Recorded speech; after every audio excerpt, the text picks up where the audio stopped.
Hey, everybody. Welcome to a little bit of post-clarity podcasting. I'm Mike Varley, I'm Jessie Hyatt. and it has been one season since our last recording, one season since our last walk, and we thought maybe now would be a good time to check in for the first time since that.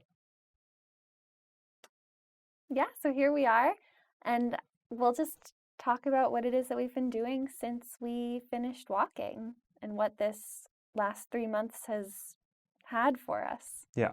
So this is going to be different from what we did in the podcast year. It is a lot simpler. So there's not going to be like any audio editing. There's only one camera. So sometimes there'll just be long pauses where I look at Jessie and she doesn't know what to say next because there's no other camera to go to. Oh, yeah. That's And there's no walking that's been being done, so there's no footage of that no to footage cut of to. that. I mean, maybe in the future there will be other things that we end up cutting too. I'm not really sure. It's all kind of the idea of continuing to document what the stuff looks like post-project, continuing to document a little bit of our lives, but for now, not bringing the same fidelity level of finish, not doing a separate audio version, not doing audio editing in the same way. Some stuff you'd probably notice, other stuff you may not notice, just kind of polished stuff. But we're doing a lot that isn't walking, so it's not really something that we can do at the same tier right now, at least. Or at least, I guess you could, but it's not really where our energy's at. So I mean, you're the one that does it, so it's not what you feel like doing right now. You have a lot of other stuff going on that's really exciting and yeah, furthering the project in other ways outside of the podcast. yeah. So yeah, this is a lot more informal for people that would be interested to know what happened to the people that walked 7,000 miles. What they've been doing. That's us. That's us. That would be us. Yeah. What have we been doing? Quite a bit. So after our final walking day slash marriage, we went to Vermont for 3 weeks and change. I guess more specifically, there was 2 weeks where we were here before we left. We left July 5th. We basically spent the whole month of July up in Vermont. And Jessie did work stuff, and I was doing different project wrap-up stuff and seeing people I hadn't seen in a while, things like that. And we went up to Vermont for 3 weeks. Yeah, that was and nice. It was great. We visited a bunch of different lakes, and I had, growing up, spent a bunch of time up there. Jessie and I have been up there on 2 separate vacations, so it has a special place for us. Yeah, and I feel like a lot of people have asked, when I say that we went to 3 separate lakes, they've asked if we walked from lake to lake, and we did not, because on one of our previous vacations, we had actually walked the length of Vermont. So we didn't feel the need to walk while we were up there. Yeah, it was nice to be able to go to a place that we had already done, so to speak, when it comes to walking. So right. And Vermont, in addition to being a beautiful place in the summer, has a lot of really great food experiences, both like restaurants and a lot of farm stands that are like these, honor system farm stands. They're like a couple miles off the main road, and there's like freezers full of different types of meat that were like from the immediate area. And yeah, it's really cool. It's like something that you would never see anywhere else, I feel like. I don't know that it would be sustainable somewhere like New York. It would be pillaged in like 2 minutes. But it's so cool because you go in and like it's just some empty barn or some empty stand, or sometimes it's connected to somebody's house, and there's just a whole bunch of food and like sometimes upwards of $10,000 worth of food, I would think. And then like a cash box to put your money in, and then a change box that often has like over $200 in loose young bills, small bills. And yeah, it's crazy to be like in an environment where people are that trusting. yeah. So That was I great. like that a lot. I Yeah. felt really excited by that. And the food was so fresh, and it inspired us to sign up for a CSA Yep. for getting back here That's so right. that we could keep eating fresh food. And that finally started up a couple weeks ago, and we've been getting that. So that's fun. Yeah. And I think it's also, I mean, while we were walking, a lot of people were asking about our diet. And we had kind of intended to do something with what we were eating while we were walking and never really did. Like, we sort of had thought about maybe at some point, like, tightening it up and, like, really only eating, like, the healthiest foods to provide ourselves this best nourishment. And then it just sort of, I mean, I think we didn't because it was really time consuming to cook Well, we've at cataloged this all. on the And we show. We also did the first 3 months we were doing things, kind of, and then yeah. we went to Staten Island, and then we fell off because there was food that was there that was being made for us, and then it was kind of like a catch-up game. We've Yeah, talked well, about there's it a few times, also, like in terms of like just the act of going to a different borough, kind of like would change different things that happen. yeah, we have talked about that Yeah, part of it. yeah. We had also set out a thought that maybe in like halfway through or something, we would not only be cooking for ourselves, but also be like only consuming the things that were recommended by that weird book that we got that was like the best foods for an athlete and things like that. That was a thing that we had thought about potentially doing and then didn't because we didn't need to. Like it was sort of, in my mind at least, I thought, oh, there might come a time during this walking project where I feel really like undernourished or something Hmm. and feel like I really need to take care of that. But then it turned out that we were fine. Like whatever we were eating was used as fuel. And it was just like getting in calories was perfectly fine.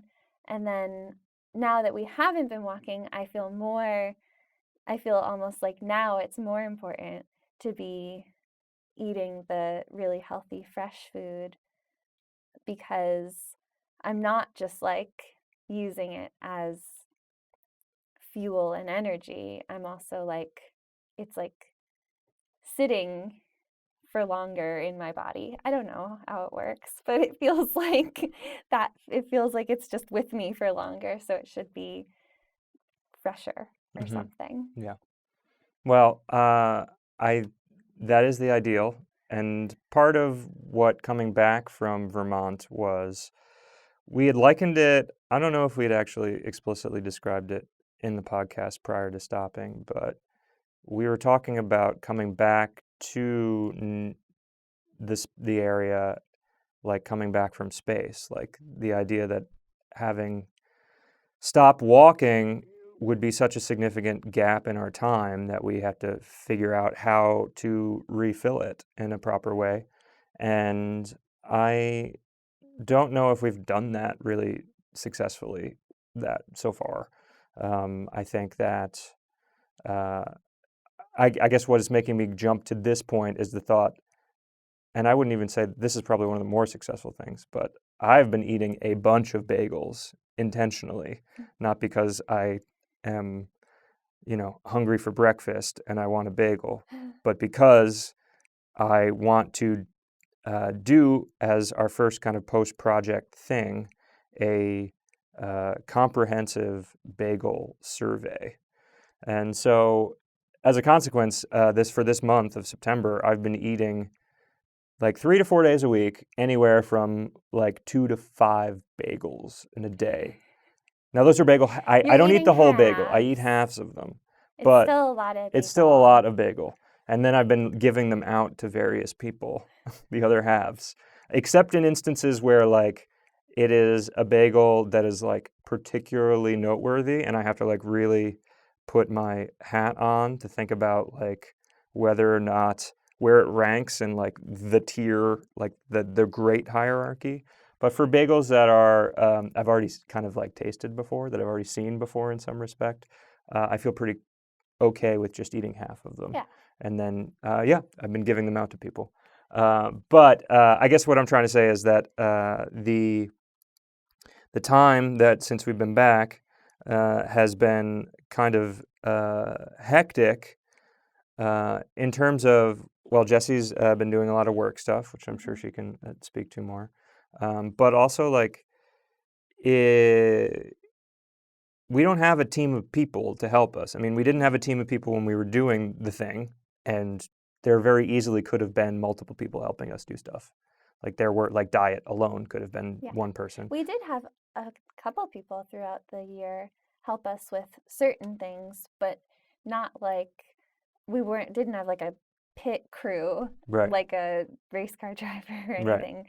Um, We did have yeah, Alexa helping us yeah. with outreach. That would be the primary person We I'd be also thinking had of. Natasha and Teresa That's right. helping us prior to Alexa with outreach, That's right. which was great. It was really, really, really cool to have a few people intimately involved in what we were doing in our project and trying to get the word out about it. But that was definitely localized help to that portion of what we needed to do. Right. And as far as like just our day to day and like the race car that we live in, our bodies, that we were on our own for that Yeah. one. So there hasn't been anybody that we've been having help us in any capacity because it's just our life. There's not really. Yeah. I mean, I guess we could hire assistants, but that's not really what our lives call for right Uh-huh. now. But the idea being that we had all this vacuum of time, and then we also, for the time that we were doing the marathon, had spent a couple of years planning it, and there was very specific goals, difficult goals, but very specific goals. And the period of time since we've been back has been while we have set out goals. When we were in Vermont, we did create a series of goals for ourselves.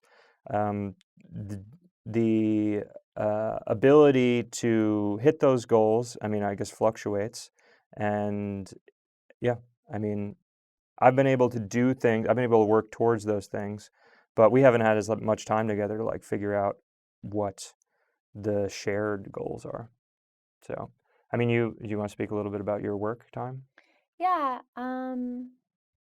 Yeah.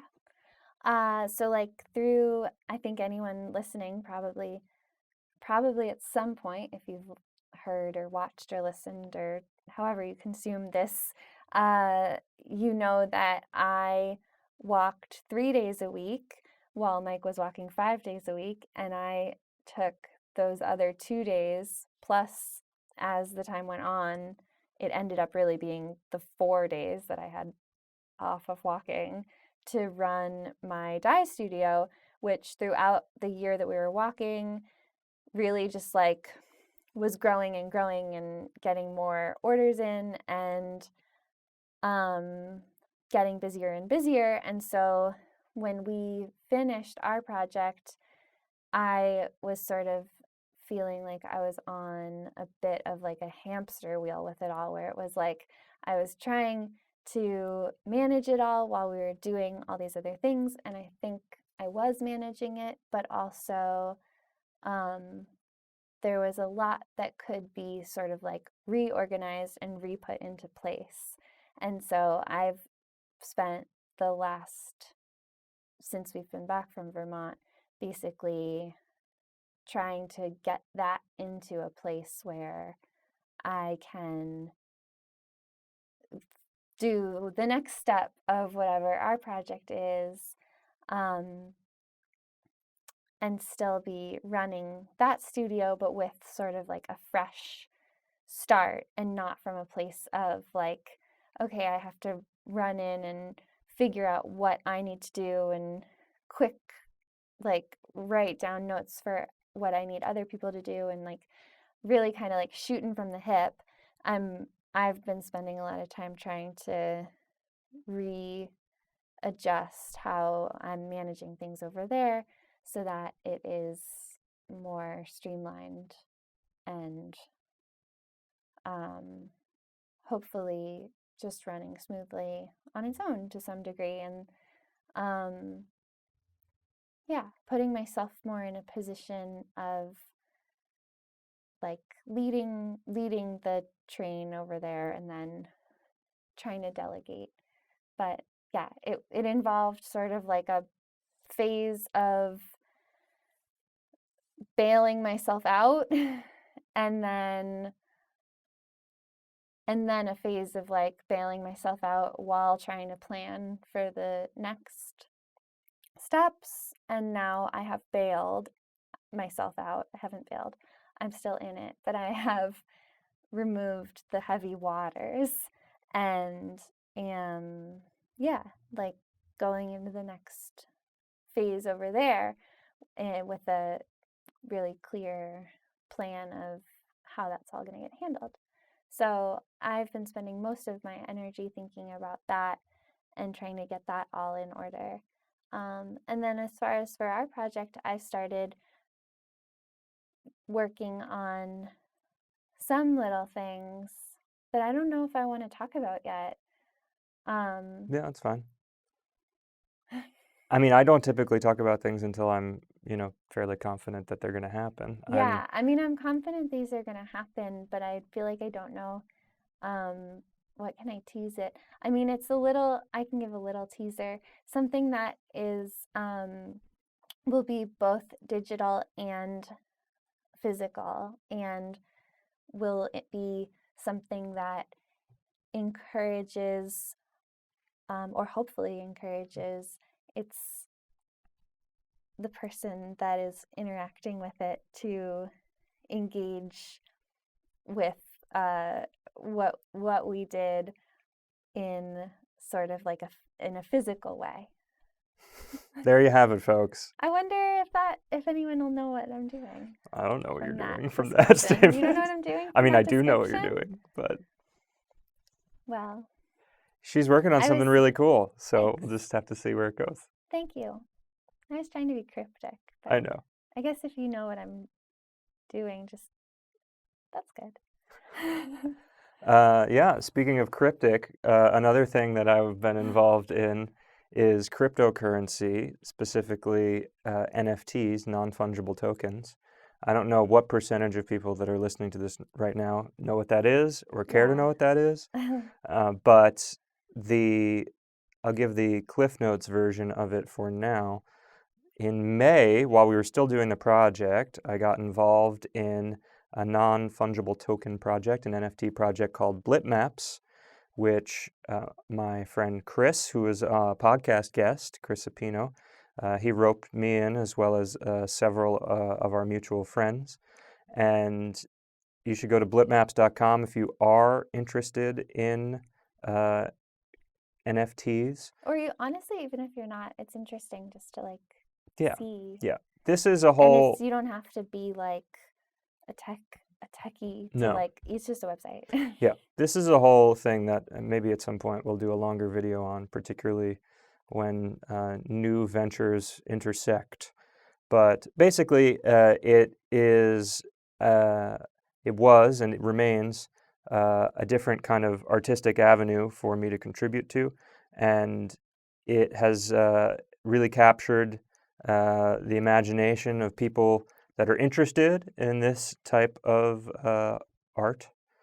And so I've been spending a lot of energy on Discord, which is it's so funny, like trying to think of how much I should have to describe to people what all of this is. But Discord is a kind of like a Slack. For those that don't know what Slack is, kind of like a forum, if you want to get even more simple than that. It's like a chat room. It has a series of different. I feel like if you don't know what Discord is, you might not know what Slack is. Well, that's why I kept and going. then you still might not know what a forum is. I don't know. Maybe you do, but Yeah, I mean, there's a series of channels that people can contribute messages to, and the log of all of those messages is perpetually stored, so you can go up and down and check it out. And it's a great way for people to interact with each other about, to share information, to share excitements, to communicate direction, and just to stay up to date. And it's also a great way to meet really interesting people. So I've had the opportunity to synergize with different people that are interested in the Blipmap project, and also had the opportunity to share the walking experiences with different people that are interested. And I have found it to be a really great community experience. And I also see the potential for NFTs in general, and NFTs for me specifically, to be kind of like a contemporary, more democratic patronage system for art, where you can make art on there and people can purchase art. And because you are receiving payment in cryptocurrency, in this case, Ethereum, you can either choose to cash out that cryptocurrency at the time of receipt and then make the amount of money that equates to the Ethereum price at that time. So I make a print. It's $600 worth of Ethereum, 600 US dollars worth of Ethereum. I can cash that out immediately, or I could hold on to it, and it's an appreciable asset, unlike US dollars. So if you get paid in US dollars in 2021, if I don't put that in the stock market or some other, speculative thing, then it'll remain $600, which over time will gradually, become less in value. But if I'm to hold on to Ethereum, that $600 could potentially become considerably more. And I think that that's something for artists, that if they have the ability to hold on to that money, artists who are more, I would say, as personality types, more risk tolerant than a lot of other people, they can maybe have the ability to generate more value for their work than they may have typically had the opportunity to in the past. As far as I know, it's digital art only, There the are NFT space. there are digital tokens, but then in some instances, not all instances, there are collections of assets that can come with that. So like you So when basically, you said you make a print, that could actually be an option, yeah, that you actually make a print, sure, and then also maybe you sell the digital version of that image, and then you send the print. yeah, yeah. So it has been a really nice outlet for community to this point, and hopefully will continue to be. It's a really interesting field. There's a lot about it that excites me, and I'm, at some point, if we continue to do these videos, and who knows if it's the case or not. It's still, we haven't made any commitments to really any of this. Um, at some point, I'll do a more elaborate explanation of all of that. But that's kind of been between the bagel stuff and that. Those have been my two main points of investment. And so, but it's very physically and mentally different lifestyles, from what it was previously. And circling back to what I had said earlier, I feel like we could be doing better.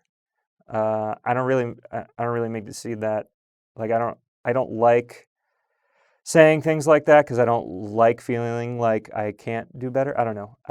I'm not like depressed about it. I just feel like it probably could have been executed better, but also considering the time resources and the labor resources and the prioritization that like we had to do coming off of it, I think we're doing as good as we can, Which means it couldn't have been done better by us in these current circumstances. I think that We could have if we made had potentially planned in other advance, choices. if we had planned in advance, that would be the only thing that could have been done better, I think. Yeah, I mean, honestly, probably like it would have required planning what the post-project plan is pre-project. Like when we planned out the entire year of walking, we maybe would have had to plan out like a victory lap season or like whatever, whatever that looks like and committed to that at the beginning. Yeah, which That's would the have only way, which and would have I wouldn't included have known not. that then. Yeah, which would have included not committing to the work that you're doing. In order for us to Right, like have that plan be executed, you would have had to commit to not immediately not doing whatever had accrued right. from your work Which side. would mean that I'd just be getting more and more like into debt or whatever with all of that work Yeah, and have to deal with it later. yeah, So, yeah. yeah. Yeah. So, I mean, that's what's going on there. Physically, I've gone on a couple of long walks. I think the longest walk I've done is like 16 miles. The bagel stuff, they're all parts of the city that I'm going to because we did 100. I ate 150 bagels in a year, which is a lot of bagels, right?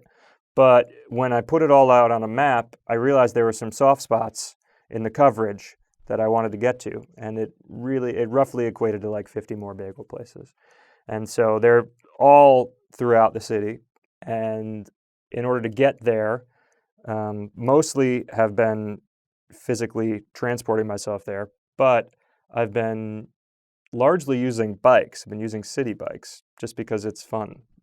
After spending a year walking, it's nicer to kind of bike over. And also, there's a time sensitive nature to getting to these stores before they close, Right. and ideally, closer as late afternoon is not really ideal. You want to get there earlier. Yeah. I mean, you're trying to review A breakfast food. a bagel Yeah. and like, yeah. And part of your requirement is that it be untoasted, which means that you want it to be like fresh. Yeah. And so if you're showing up at a bagel shop at 3 p.m.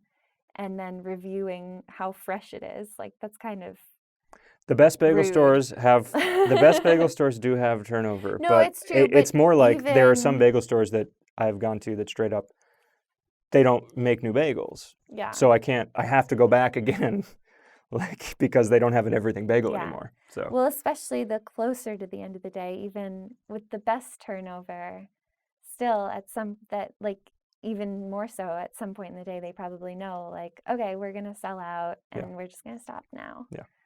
So Yeah. yeah. But yeah, you're traveling around to get to all your bagel stores. Yeah. I think I guess I've taken a couple long walks too. Not 16 miles, maybe 10 miles might be the longest walk I've taken since June. Yeah. And then I'm regularly walking back and forth to my studio. So it's certainly not 26 miles a day, maybe 3. So better than nothing. But it's definitely like, it's interesting to try and figure out what the new outlet for that physical energy is. Like going from, for me, walking 86 or 90 miles or whatever it was, 26.2 times 3, whatever that is. 84, It's 78.6. 84, 78.6 26.2 times 3. times 3. Yeah. Yeah, I think it's 84. 25 times 0.6. 3 is 75. 1.2 times 3 is Oh, that's a good way to 3.6. do it. That might be new math. I don't know. That's good fast math. I was trying to multiply, whatever. I was just doing it wrong. 78.6 Yeah. miles a week is what I was walking. Probably a little bit more though, because I was also walking back and forth from my studio on the Sure. other day. So it was Sure. like 80 something. Anywho, now I'm not walking 80 miles a week. And I'm not really doing anything to replace that.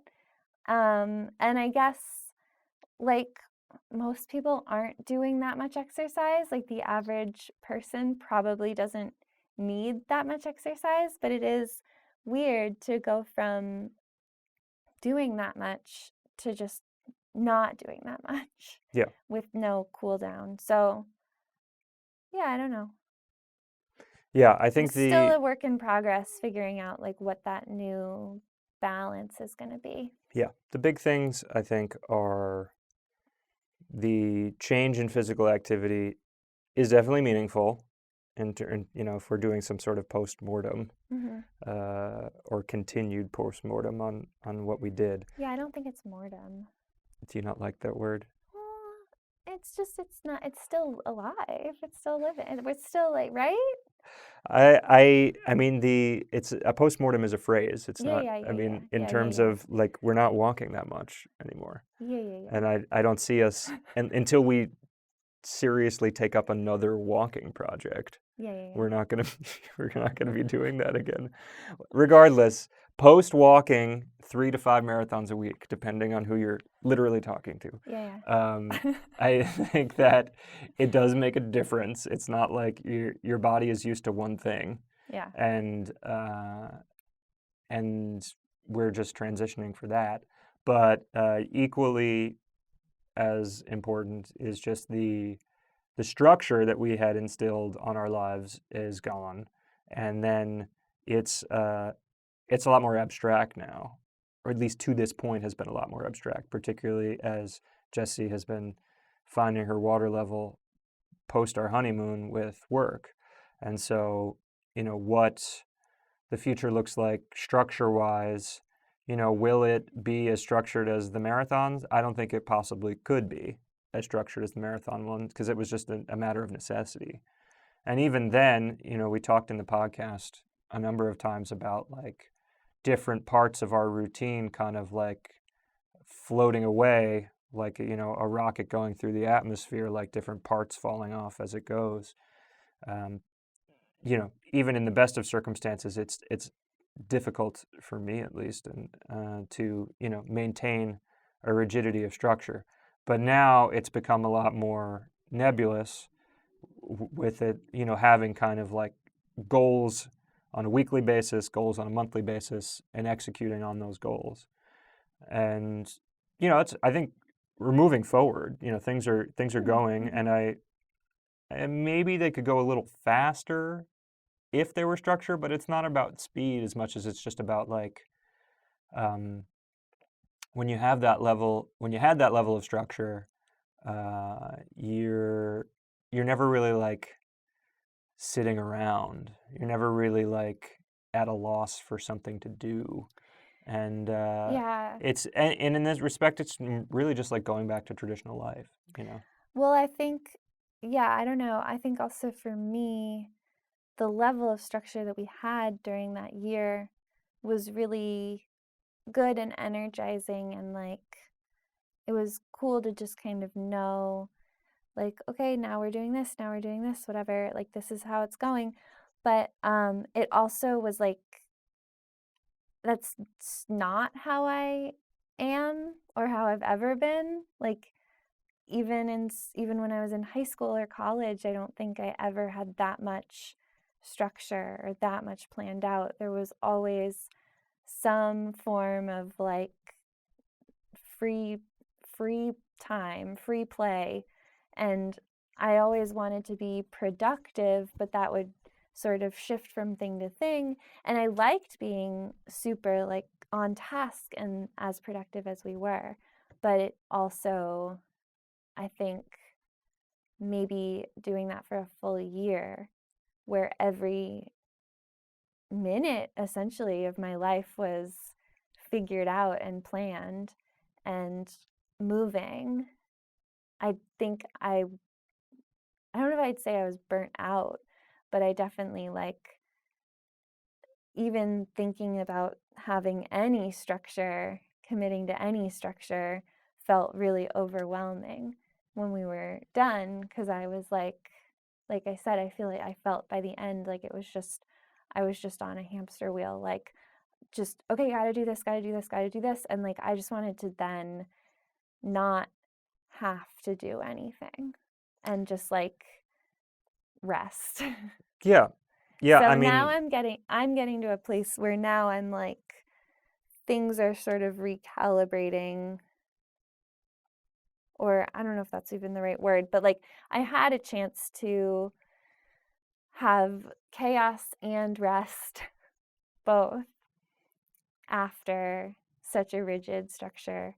And so I guess in some ways that's a balance. And now I'm ready to have a more regular day-to-day balance. Hmm.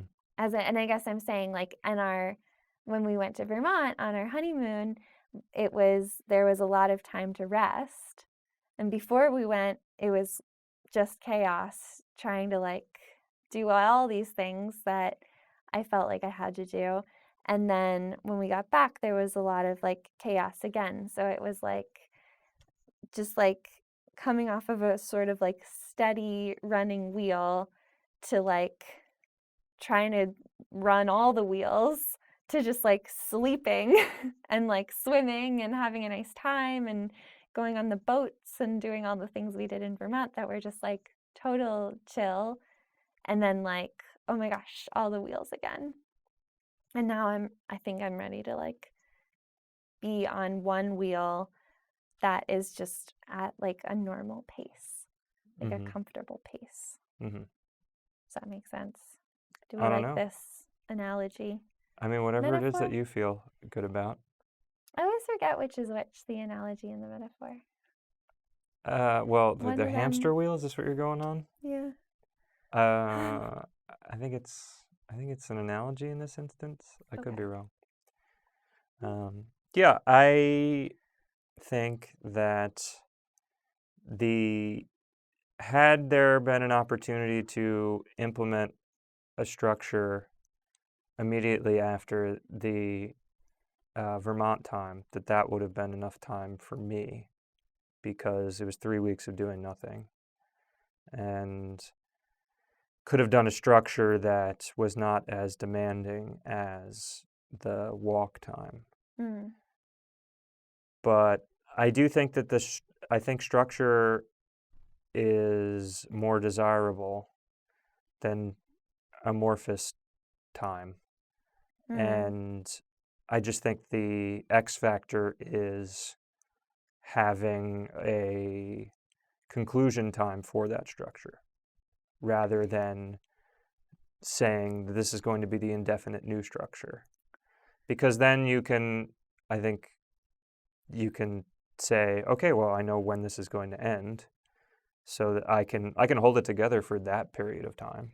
yeah, I mean, I think what I would like to try and figure out how to do, which this might just be a thing that like I don't even know, this probably relates beyond just the project that we're doing, that we did and that we're continuing to do.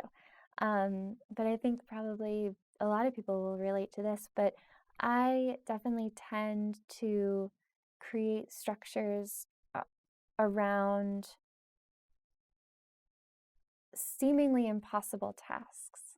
And I really like the feeling of creating a structure that's really intense and that I'm going to follow because I'm going to do something that's like really impressive and big and like hard to do. And I think that is sort of what you're saying now, and like doing that on a with a end point is great.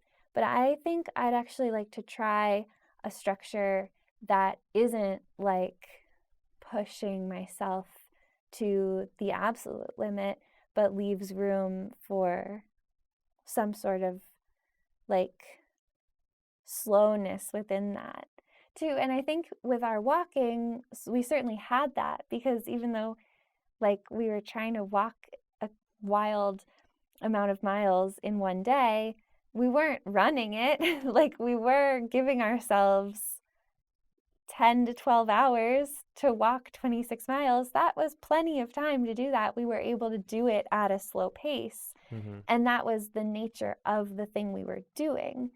And I think maybe that was the thing. And like previous to our walking, I was doing a lot of textile work, which, like, also, even if you would do it for 10 or 15 hours a day, there's no other way to do it but slow because that's just how it is. And now, for me, I don't have anything that I'm doing that's super slow. Like, I'm still doing textile, but it's not textile, it's dyeing and it's fashion and it's not slow. Like, I can paint really fast on clothes, and I have to, and I do. And like, I encourage other people that are around me to like paint fast as well, because you can, and it's not like stitching or weaving or some of the other things I've done before. And it's not like walking, it's like sprinting all day, Yeah. but still for like 10 hours. And so if that's going to be an ongoing thing for me, and then if our post walking project on my end is also not involving walking, but involving making things that I hinted at earlier that I can also do quickly. Like, I don't need to take ages to do it, which I guess I'm giving it away that it's not like a weaving. um, there's That's what I would have guessed from her description. But I don't know. I hadn't really thought about any of this until just this moment. So maybe I'll listen back later and like Yeah. see if it actually still makes sense Well, to in me. order to But have slow time, you need to give yourself time to have slow time, right. which has not been possible until maybe recently. So Right. But yeah, I guess what I'm trying to say is I've never really realized that I was even giving myself slow time. It's just that I happen to be doing activities that are slow. right. But like doing them like the like fastest, like most intense way possible. So like now that I just don't have slow activities, it's like, oh, I'm just doing a lot. Yeah. That makes sense. I think that you get Sure. it. You Yeah, understand sure. what I'm saying. Yeah. Maybe you understand what Yeah. I'm saying. Well, I These think, people. yeah, I think what differentiates this recording from the recordings we did in the past, Yeah. and what maybe differentiates us right now as a creative entity to other people that are making public facing works, is that we're talking this through and we don't really know what we're doing right now. If that hasn't been clear from the first 45 minutes of us talking or Yeah. thereabouts, which is a lot of times, you know, I think about a musician or something, they have an album and then they release the album and then you might not hear from them at all for, you know, until the next album. Right. Until there's like a full. Until there's a realized idea that they want to present. And this Right. is an interesting part of like the internet, is that there is the ability to do that if you want to, but you might not always want to, or not, you know.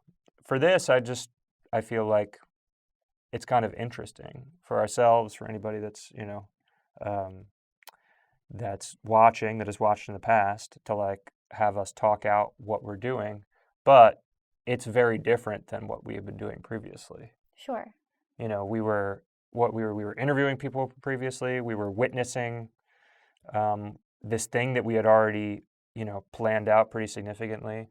And so, yeah, I mean, this is, I think, kind of experimental in a way, to like talk out a bunch of just, you know, soup bubblings or something. I don't know. See, even that, I don't know what that is. Yeah. What kind of soup? I don't know. I started thinking about what was in the soup, and it didn't seem like a good thing to describe. It seemed kind of chunky, you know, Oh. like ham. Oh, I like ham soup. Well, there you go. There's just pieces right now. It doesn't really amount to anything. Although like there is a lot of stuff that we have planned out for like more post production on Yeah. the project, and we're working through all of that. But Yeah. as far as like our lives, I do think that's a project in itself too. Like I Sure. like to think of it that way, Sure. but it's like in this like huge flux state still. Yeah. I don't know if I like soup as a See, whatever this one is, an analogy, or I think it is. But because you're kind of saying like that we're making soup, but we don't know what's in it. Like, why don't we know what was in the soup?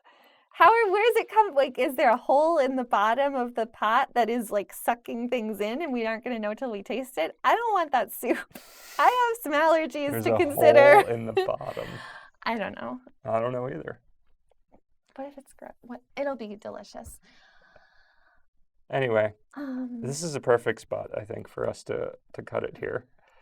I don't know. I don't know what more to say other than we have a lot of stuff coming down the pipe, both like project stuff and also wedding stuff. We have some fun content from the wedding that we're going to be releasing soon. Yeah, it seems like a good time for that. A good one full season to let it percolate. And yeah, we had the photos and the video and plenty of stuff to.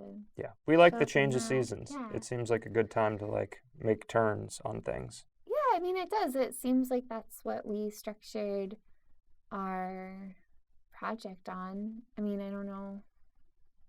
It is a good time to. We live in the Northeast. It's like, we feel the change of seasons. It is a time where you empty your closet and you bring in new clothes and stuff and whatever. I don't know. So keep an eye out for that stuff. And I don't know how much we'll post on social media. I don't know how many of you were craving that content, but we haven't posted a single thing since immediately after the wedding. Yeah, I mean, I think it gets, that's another thing. I know we're trying to wrap it up, but that's another thing that is, we had such a structure for that. And then, I don't know that we've really talked about it. I don't know how you feel about it, but, I have thought a couple times, oh, maybe we should do a thing, post a thing. And then I'm like, what?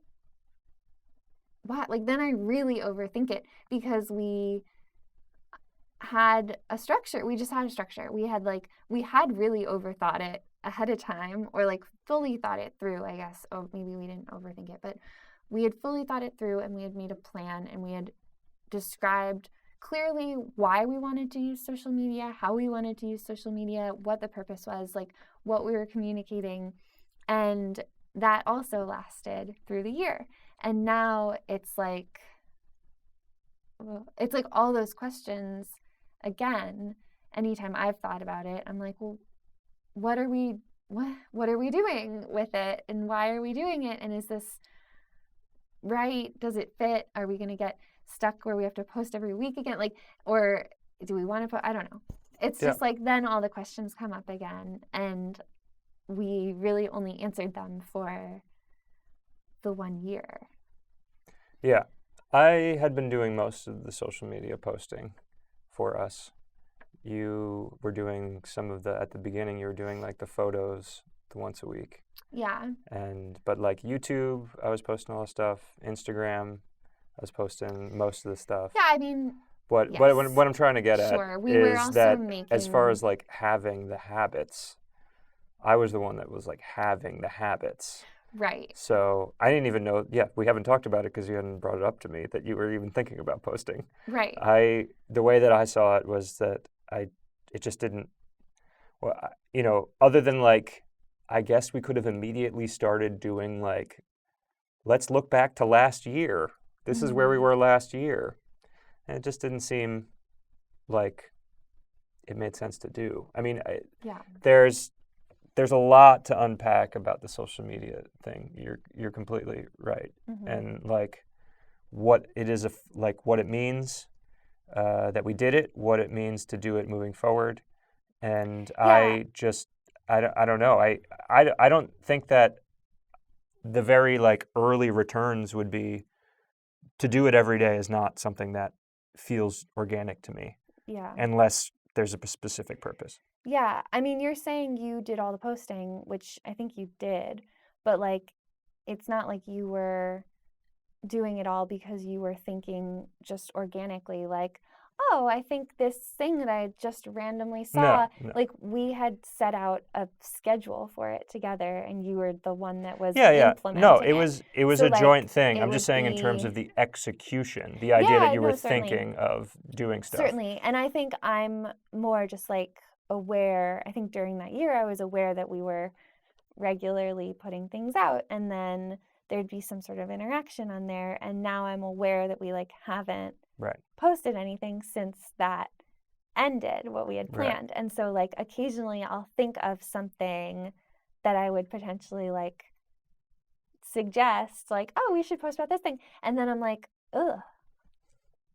Yeah. Like that. Yeah. And then I think about it for an hour, and then I don't ever even suggest it because I've just thought about it for an hour and I feel really weird about that. Right. And then I go do something else. Yeah.